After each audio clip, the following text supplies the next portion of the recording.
Շնորհակալ եմ պատվարժան դատարան, դատավարության արգելի մասնակիցներ, ըստ էության այն միջնորդությունը, որը ներկայացնում եմ, այլևս Հայաստանի Հանրապետության 9-րդ գումարման ազգային ժողովի պատգամավոր Արթուր Սարգսյանի նկատմամբ կիրառված տնային կալանքը վերացնելուն է վերաբերում։ Մենք շատ լրացուցիչ հիմքեր եւ հիմնավորումներ ներկայացնելու պարտականություն որպես այդպեսին չունենք։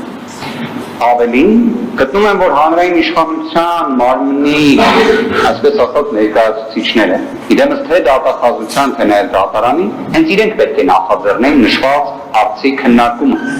Քանի որ մենք խոսում ենք ի վերջո սահմանադրական դատարանի որոշման կատարման պահանջի մասին։ Սահմանադրական դատարանի որոշումը ի տարբերություն միգուցե մասնագիտական հանրությունում ընդունված այլ դեպքերի, երբ որոշ մեկնաբանման տեղիք էր տալիս կամ այլ տեսանկյունից գնահատելու հնարավորություններ ընձեռում, այս դեպքում ամեն ինչ առավել քան հստակ է։ Պատգամավորի կարգավիճակ ձեռք բերելու պահից անձը բացառությամբ սահմանադրության 96-րդ հոդվածի 2-րդ մասով նախատեսված դեպքերի չի կարող զրկվել ազատությունից այլ կերպ, քան ազգային ժողովի համաձայնությամբ։ Ավելին, նույն որոշմամբ ուղիղ արձանագրված է իդեպ եզրափակիչ մասում սահմանադրական դատարանի որոշման, այսինքն ամբողջ իրավական դիրքորոշումները ամփոփելու պայմաններում պատվարժան դատարան, սահմանադրական դատարանը ուղիղ արձանագրել էր, որ պատգամավորի կարգավիճակ ձեռք բերելու պահից սկսած անձը չի կարող պահվել անազատության մեջ։ 2026 թվականի հուլիսի 21-ին, իդեպ բնօրինակն է նաև հենց մեր տրամադրության տակ, ես նշվածը կխնդրեմ նարության դեպքում փոխանցվի դատարանին, պատվարժան դատարան խնդրելով, որ վերադարձվի, մենք կից ներկայացրել էինք մեր միջնորդությանը կենտրոնական ընտրական հանձնաժողովի արձանագրությունը, որը վերաբերում է ընտրված ազգային ժողովի պատգամավորներ գրանցելու եւ մանդատներ տրամադրելու մասին, որը իդեպ ուժի մեջ է մտնում իր իրավական հետևանքների տեսանկյունից հրապարակման պահից։ Այն կենտրոնական ընտրական հանձնաժողովի կայքում ըստ էության հրապարակվել է 2026 թվականի հուլիսի 21-ին։ Եվ այդ պահից սկսած Արթուր Լավրենտի Սարգսյանը ունի սահմանադրական դատարանի 16-19 որոշմամբ օժտված պաշտպանության երաշխիքի ակնկալիք։ Իսկ այդ ակնկալիքի ապահովման պարտականությունը պատվարժան դատարան կրում եք դուք եւ կրկին ուզում եմ նշել, հանրային մեղադրողները եւս պետք է հանդես գային որպես նշված հարցի նախաձեռնողներ։ Կանխատեսելով պատվարժան դատարան հնարավոր այն իրավական դիսկուրսը, քանի որ հենց վերջերս կենտրոնական ընտրական հանձնաժողովում մեկ այլ իրավիճակում նշված հարցի քննարկումը տեղի ունեցավ, թե ի վերջո պատգամավորի կարգավիճակ ձեռք բերելը նույնանում է լիազորությունների ստանձնման հետ թե ոչ։ Արթուր Սարգսյանը որպես ազգային ժողովի 9-րդ գումարման պատգամավոր իր լիազորությունները ստանձնելու է օգոստոսի 2-ին ժամը 10:00-ին։ Բայց ինչպես ես նշեցի, սահմանադրական դատարանը խոսում է պատգամավորի կարգավիճակ ձեռք բերելու, այլ ոչ թե լիազորություններ ստանձնելու մասին։ Իդեպ դա էլ պատահական չէ, որովհետև նախքան լիազորություններ ստանձնել է պատվարժան դատարան, ազգային ժողովի պատգամավորի կարգավիճակը ձեռք բերած անձը պետք է ողջամիտ հնարավորություն ունենա նախապատրաստվելու այդ լիազորությունների ստանձնման։ Խոսքը գնում է խմբակցության կազմավորման մասին, խոսքը գնում է խմբակցության կանոնադրության հաստատման մասին, ընթացիկ հարցերի նախապատրաստման մասին, ազգային ժողովի առաջին նստաշրջանի առաջին նիստի հարցերի քննարկման մասին, մարտավարության մշակման մասին եւ ամենակարևորը ներկայացչական մանդատի իրացման մասին։ Ես ուզում եմ հստակ ընդգծել, որ այլևս Արթուր Լավրենտի Սարգսյանը այս դատական նիստերի դահլիճում գտնվում է իր անձեռմխելիությունը չհաղթահարված անձի կարգավիճակում։ Այո, ունի դատավարական կարգավիճակ մեղադրյալը, բայց այլևս 9-րդ գումարման ազգային ժողովում վերջինս օժտված է լինելու ներկայացչական մանդատով։ Որոշակի իմաստով ներկայացնելով դատական նիստերի դահլիճում գտնվող բոլորի, լինի դա պաշտպանության կողմը, լինի դա մեղադրանքի կողմը, լինի դա դատարանը, լինի դա նիստերի քարտուղարը, թե կարգադրիչները, Հենց նաև այդ իմաստով է, որ Սահմանադրական դատարանը լրացուցիչ երաշխիք է պահանջում եւ ակնկալում այդ կարգավիճակը ստացած անձի դեպքում։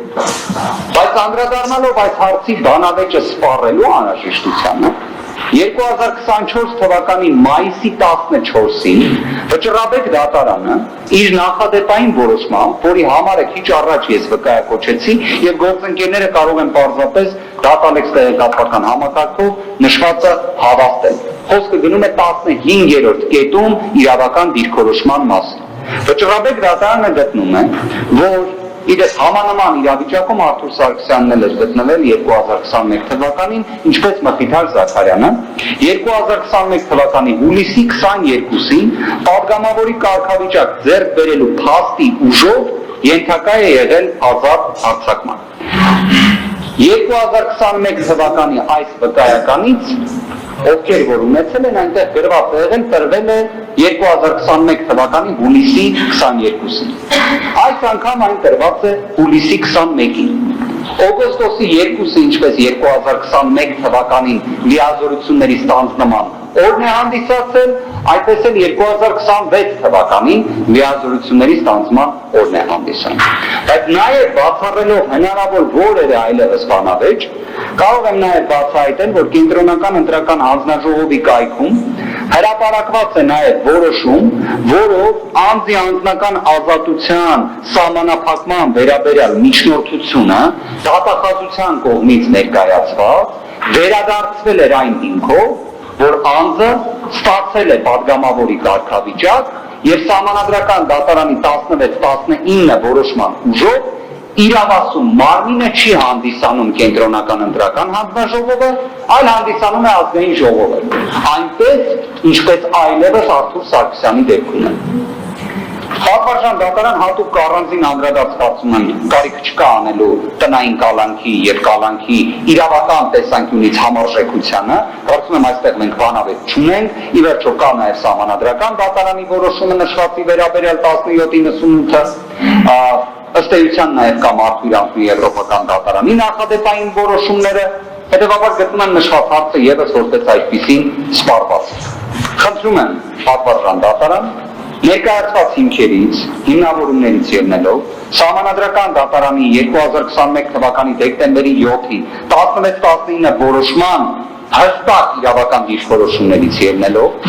ելնելով նաև Վճռաբեկ դատարանի 2024 թվականի մայիսի 14-ի որոշումից ելնելով, ղեկավարվելով նաև Կենտրոնական ընտրական հանձնաժողովի համապատասխան որոշումից, հաշվի առնելով հենց նաև արձանագրությունը Կենտրոնական ընտրական հանձնաժողովի 2026 թվականի հուլիսի 21-ին, վկայականը, որը տրվել է Արթուր Լավրենտի Սարգսյանին ազգային ժողովի պատգամավորի կարգավիճակը հավաստելու տեսանկյունից, այս ամբողջը հաշվի առնելով խնդրում եմ անհապաղ այս հանգամանքը պատահական չեն նշում, որովհետև ըստ էության անհապաղության հարցը առաջացել է 2026 թվականի հուլիսի 21-ից։ Օբյեկտիվ իրականության մեջ այդպես։ Անհապաղ վերացնել Արթուր Լավրենտի Սարգսյանի նկատմամբ կիրառված տնային կալանքը որպես խափանման միջոց, միաժամանակ զուգահեռաբար պատվարժան դատարանը իհարկե նշվածը ձեր որպես այլևս վարույթ իրականացնող մարմնի հայեցողության տիրույթում է, այս հանգամանքը գտնում են, որ այլևս Սահմանադրական դատարանի որոշմամբ ուժով անմիջականորեն գործող երաշխիք է։ Այստեղ ես հայեցողական լիազորություն չեմ տեսնում։ Բայց պատվարժան դատարան գտնում եմ, որ գրավի հետ կապված եւս կարող էր դատարանը նաեւ անդրադարձ կատարել դրան, ընդհանուր մինչեւ վերացնելով կիրառված գրավը ընդհանրապես կամ չափը նվազեցնել։ Ելնելով նաեւ ընդհանրապես այս ողջ ժամանակահատվածում Արթուր Լավրենտի Սարգսյանի դրսևորած վարկագծի հանգամանքներից ելնելով։ Այսքաններ պատվարժան դատարան, շնորհակալ եմ։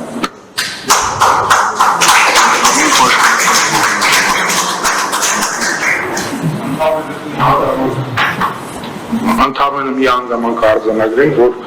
Արթուր Լավրենտի Սարգսյանը արդեն իսկ 2 օր է գտնվում է անօրինական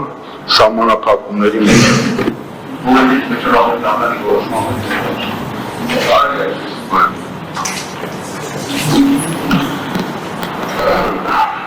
Շատ հետաքրքիր է, ոնց որ պատմությունը 5 տարի մեկ կրկնվում է, իմիջիայլոց 2021 թվականի դեկտեմբերի 10-ին նույն այդ Սահմանադրական դատարանի որոշման հիման վրա ես ազատվել կալանավայրից, այն ժամանակ Պարոն Վարդևանյանը ազգային ժողովում էլ նամակներով գլխավոր դատախազին ասում էր, որ պատգամավորները պետք է լինեն ազատության մեջ, այդ ժամանակ պարոն Չարչյանը, պարոն Մխիթարզակյանը եւ ես պատգամավորներ են եւ գտնում ենք Ալանավայրում եւ դեկտեմբերի 10-ին ես ասացի, որ Արամ Վարդևանյանը ճիշտ էր եւ ամբողջ դատախազական համակարգը սխալ էր, որովհետեւ ինքը համարական դատարանում ապացուցեց, ոչ թե գլխավոր դատախազը չէր պատասխանում, այլ ինքը պատասխանել էր լրագրողներին, որ ոչ պետք է մնա հաղթահարվածը, բայց համադրական դատարանը ապացուցեց եւ Վարդևանյան Արամն էլ ապացուցեց, որ ինքը ճիշտ է։ Հիմա քանի որ այդ դեպքը 21-ին կրկնվել է, ես ամբողջությամբ ուսումնասիրել եմ եւ վստահաբար ասում եմ, ես 21 ամսի 21-ին պետք է անապահ ազատ արձակվեի, բայց երկու օր հանգիստ նստել եմ, կարայի բարձրաձայնեի ասեի, բայց դրա կարիքը չունեմ, չեմ նեղվել, որ ես մի տարին կալանքի մեջ եմ, երկու օր էլ ավել եմ մնացել, բողոք չունեմ, այդքան։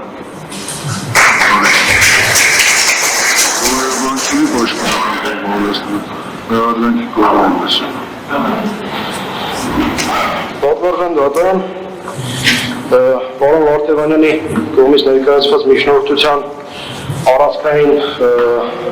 հաստատներից մեկն այն է, որ պարոն Սարգսյանը սույն թվականի հուլիսի 21-ին ձեռք է բերել Հայաստանի Հանրապետության ազգային ժողովի 9-րդ գումարման ազգային ժողովի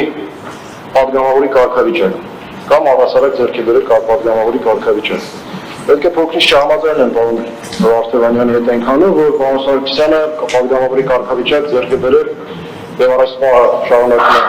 կրել այդ կարգավիճակը դեռևս 2021 թվականից։ Նախորդ տարի Հայաստանի Հանրապետության գլխավոր դատախազի միջնորդության հիման վրա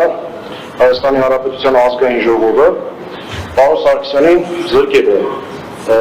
ազգային ժողովի պատգամավորի անձեռնմխելիությունից։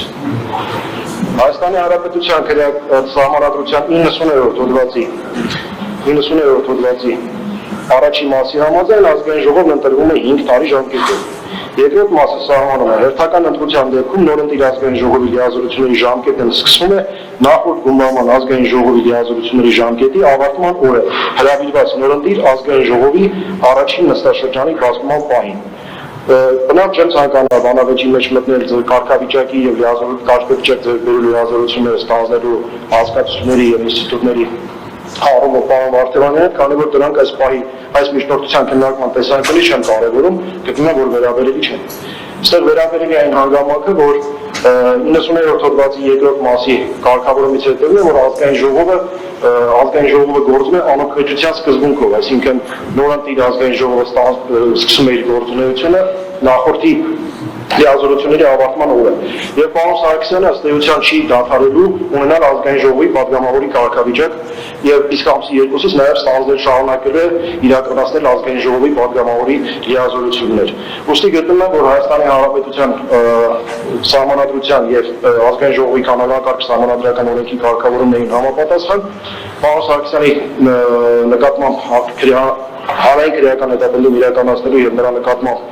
անազատության հետ կապված խափանման միջոց կրելու անձեռնմխելիությունը հաղթահարված է եւ այն կրկին հաղթահարելու անհրաժեշտությունը իրավական անհրաժեշտությունը եւ փաստացի եւ դեպի բացակայում է։ Դա պայմանավորված է նաեւ այն հիմնավորմամբ, որ պարոն Սարգսյանի լիազորությունները առկային առ այս պահը, այսինքն նա շարունակում է լինել 8-րդ գումարման ազգային ժողովի պատգամավոր, իսկ ամսի 2-ից շարունակելու է եւ այդ պահից սկսած շարունակելու է ունենալ պատգամավորի կարգավիճակ եւ լիազորություններ։ Ոստի միջնորդությունը առարկայացնում է եւ խնդրում եմ այն մերժել։ Մեկ հիմնավորում է պատվարժան դատարան նախապես հակադարձելով հնարավոր փաստարկներին ազգային ժողովի վերջին ձևավորումը նոր ընտրությունների արդյունքում չի կարող զրոյացնել կամ չեզոքացնել նախորդ գումարման ազգային ժողովի կայացրած որոշումների եւ ընդունած օրենքների իրավական ուժը։ Եթե օրենքը պահանջում է որպեսզի պատգամավորի նկատմամբ քրեական հետապնդումը հարուցվի ազգային ժողովի թույլտվությամբ, այսինքն անձեռնմխելիությունը անձեռնմխելիությունից զրկվի ազգային ժողովի համապատասխան որոշմամբ, ապա այդ պահանջը պահպանված է Արտուր Սարգսյանի պարագայում եւ առ այս պահը գտնվում է ուժի մեջ եւ որևէ անհրաժեշտություն չկա կամ որևէ իրավական հիմնավորում չկա կրկին դիտարկելու անձեռնխելիությունը հաղթահարելու հարցը։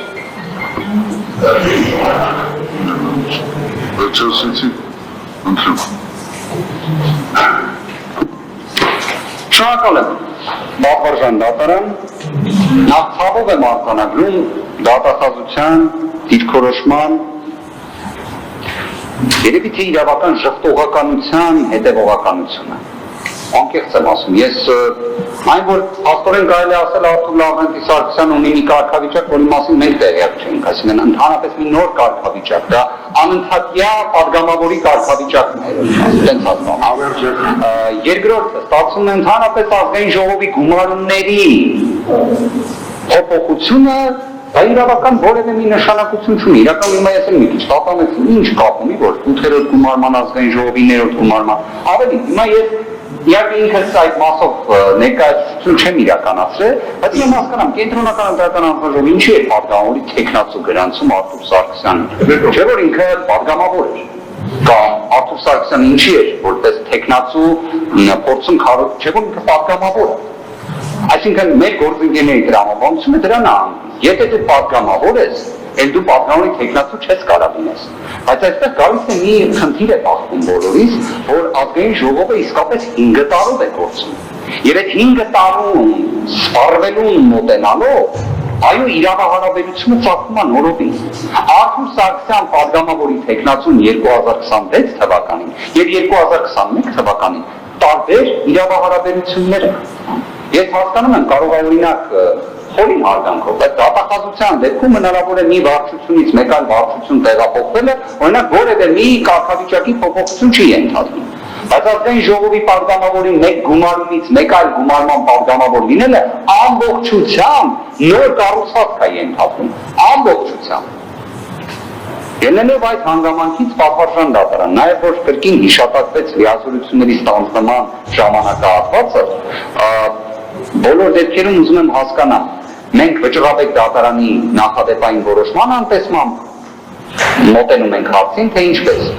Ինչի համար եմ սա ասում, որովհետև падգամավորի կարգավիճակ ձեռք բերել, լիազորություններ ստանձնել այս հարցերը սպառվել են վճռաբեկ դատարանի որոշմամբ, որտեղ ասում է հուլիսի 22-ին 21 թվականի, այս հանգամանքն էլի բացահայտեմ, օգոստոսի 2-ը մշտական օր է։ Այսինքն ոնց 21-ին է օգոստոսի 2-ը եղել, տենց 26-ին է օգոստոսի 2-ը լինելու, տենց 31 թվին է օգոստոսի 2-ը լինելու։ Այդ որ ասում է հուլիսի 22-ին, որ անհապաղ ազատ չի արձակվել, երկրապահիչ մասում էլ վճռաբեկ դատարանը գտել է, որ հենց դրանով մի քանի օր անցնել էլ չեմ խոսում ամիսների մասին, խախտվել է իրավունքը Մխիթար Զաքարյանի։ Հիմա հետևաբար մենք ինչից ենք խոսում լավ չեմ պատկերացնում, որովհետև ասեմ ավելի, ակնհայտ է, որ падգամավորի կարգավիճակ ձեռք է բերել Արթուր Լավրենտի Սարգսյանը 2026 թվականի հուլիսի 21-ից, խոսքը գնում է 9-րդ գումարման ազգային ժողովի մասին։ 9-րդ գումարման ազգային ժողովը իր լիազորությունները ստանձնում է 2026 թվականի օգոստոսի 2-ին, բայց Սահմանադրական դատարանը չի ասում լիազորությունները ստանձնելու պահից պետք է ազատ արձակվի, ասում է կարգավիճակ ձեռք բերելու պահից, ոչ թե ասում է ընդհանրապես մի օր падգամավոր լինելու, այլ ասում է այդ պահին падգամավորի կարգավիճակ ձեռք բերեցիր, Արթուր Սարգսյանը նոր է ձեռք բերել կարգավիճակը։ 9-րդ գումարման ազգային ժողովի падգամավորի կարգավիճակը ձեռք է բերել կենտրոնական ընտրական հանձնաժողովի արձանագրություն թիվ 1 հուլիսի 21-2026։ Եթե Արթուր Սարգսյանը իր 9-րդ գումարման ազգային ժողովի падգամավորի կարգավիճակը ձեռք է բերել 2021 թվականի հուլիսից, տվեք էլի այդ թուղթը իմանան, որ մարդկանց տեղեկացնենք, որ կարելի է մի անգամ ազգային ժողովի падգամավորի կարգավիճակ ձեռք բերել եւ Հավիտյանը սա ունենա։ չեմ մեկնաբանի այս դիտարկումը ինչև է։ Բաղբարժան դատարանը գտնում են, որ Արթուր Լավրենտի Սարգսյանի անձնական ազատության իրավունքը ելնելով իր պատգամավորի կարգավիճակը ձեռք բերելու հանգամանքից, այն է նոր անձեռնմխելիություն ձեռք բերելու հանգամանքից, նոր ազգային ժողովի գումարման պատգամավոր լինելու կարգավիճակից ելնելով, արդեն 2 օրը ինչ խախտում է։ Եվ այն ենթակա է անհապաղ վերականգնման։ Վերականգնման նպատակն էլ բացահայտեցին Բաղբարժան դատարան, որովհետև ազգային ժողովի 9-րդ գումարման աշխատանքներին մասնակցելու համար պետք է դրա նախապատրաստություն։ Հենց դրա համար է նաև վճռաբեկ դատարանը իրավացիորեն կռահել սահմանադրական դատարանի դիրքորոշումը, որ պատգամավորի կարգավիճակ եւ լիազորությունների ստանձնում տրողված են։ Կարգավիճակը ձեռք ես բերում այս վկայականով։ Լիազորությունները ստանձնում ես գումարման առաջին օրվանից։ Այդ դրա համար Մխիթար Զաքարյանի դեպքում հուլիսի 22-ից ազատ չարձակելը համարվել է խախտում։ Իդեպ վկայական տրամադրելու օրը կարգավիճակի կարող է փոփոխական լինել։ Կարող է լինել հուլիսի 21, կարող է լինել օրինակ 5 տարի առաջ հուլիսի 22-ն էր եւ այսպես շարունակ։ Բայց օգոստոսի 2-ը անփոփոխելի է, բայց փաստ է նաև որ կարգավիճակը մինչև լիազորությունների ստանձնումը պետք է ստանաս։ Իդեպ այնպես ինչպես լինում է նաև դատավորների դեպքում։ Դատավորի կարգավիճակը ստանում ես, լիազորությունների ստանձնումը կարող է լինել մի քանի օր անց, մինչև գործը մակագրվի օրինակ եւ այլ եւ այլ։ Բաղբարժան դատարան խնդրում եմ անհապաղ նշված միջնորդությունը բավարարել, շնորհակալ եմ։